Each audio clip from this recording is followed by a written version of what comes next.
Bonjour, aujourd'hui je vais vous montrer comment graver vos jeux d'Xbox 360 avec le logiciel de gravage IMG Burn. En gros, Xbox 360, il y a deux types de jeux. Les anciens qui sont de type XGD2 et maintenant la plupart des nouveaux sont XGD3. Dans le fond, je vais vous expliquer la différence entre les deux. XGD2, premièrement, c'est un jeu qu'on grave standardement avec IMG Burn, qui est à peu près 7.5 G, donc c'est correct pour que ça rentre sur un DVD 8.5 G.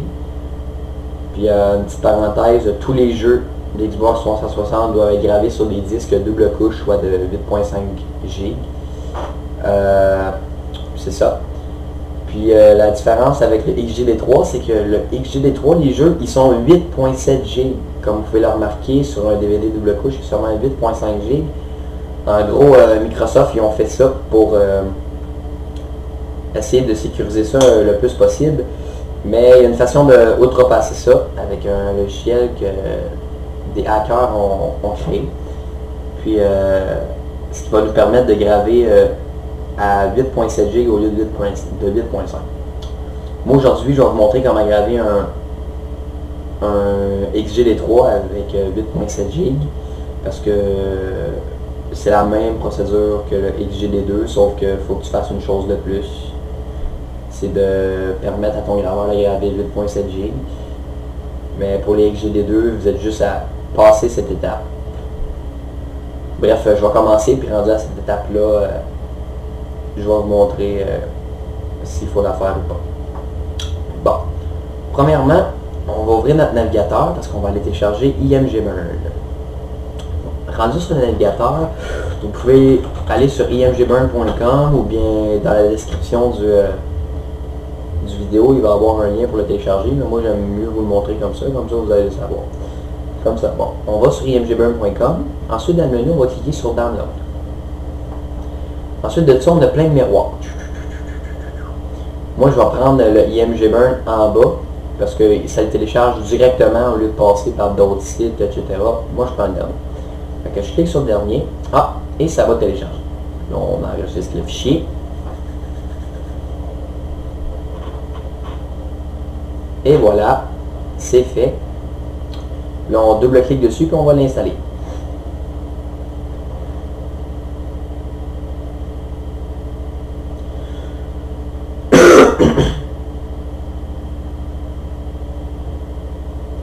Et voilà, on fait Next, on accepte ça.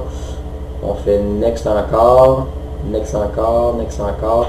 Là, il te demande d'installer le Hash Toolbar. C'est comme vous voulez, mais moi je trouve que ça sert simplement à rien. Fait que je décoche ça, puis je fais Next. Et là, IMG Burn va s'installer. Après que ce soit fait, ça va vous rediriger vers le site pour dire merci d'avoir installé IMG Burn. On peut tout fermer ça. Là, ça dit Run IMG Burn. On ne le rouvre pas tout de suite. Décochez ça et faites Finish. Bon. Là, la partie que je vais faire, c'est pour les jeux XGD3.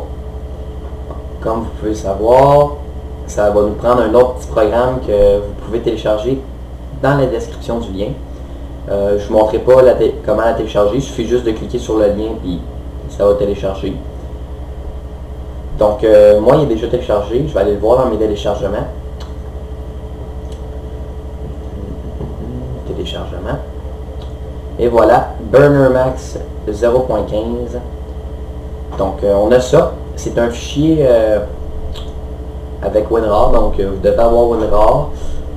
Vous pouvez le trouver sur Google ou regarder un autre de mes vidéos, ça va vous montrer comment télécharger WinRAR.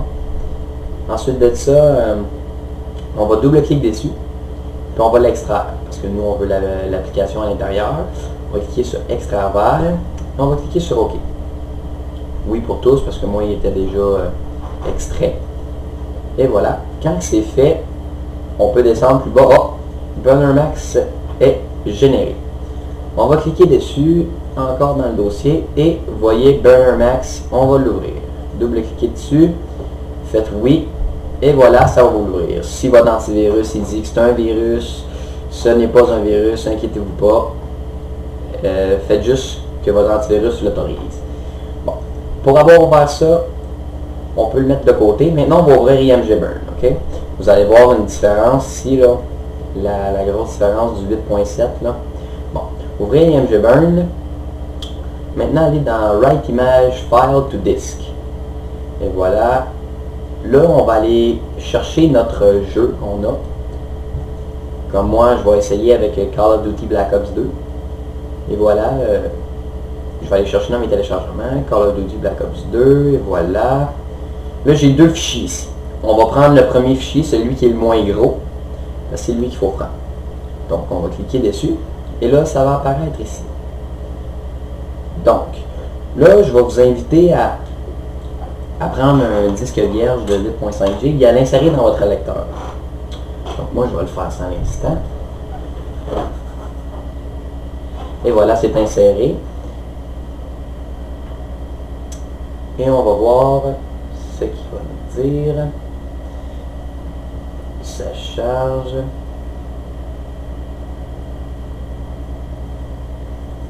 Et voilà, ça dit ready et ça nous montre des informations. Bon. Ici, là, comme vous pouvez voir, c'est la partie critique qu'il faut faire. Ils disent que 8.5 GB sont disponibles, mais nous, on ne veut pas 8.5 GB, on en veut 8.7. Donc, ce qu'on va faire, on va utiliser Burner Max Payload. On va choisir notre graveur. Comme moi, c'est le Atapi AES124B. Tout ce que vous faites ensuite, c'est de cliquer sur Burner Max. Ça va scanner. Et voilà. Ici, ça vous dit bien Burner Max is enabled. Free space 8.7 GB et là. Maintenant, on peut aller ici.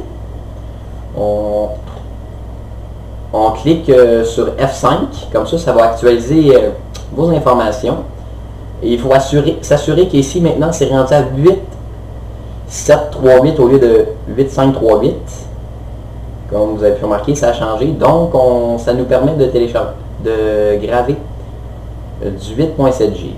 Et voilà, quand c'est fait, juste s'assurer que la vitesse speed est à x1 et que la copie, le nombre de copies que vous voulez. Assurez-vous que Verify n'est pas coché non plus parce que ça va prendre 2 fois le temps. Donc, c'est ça. Après ça, quand tout est correct, on clique sur Write. Et voilà, ça va commencer à graver.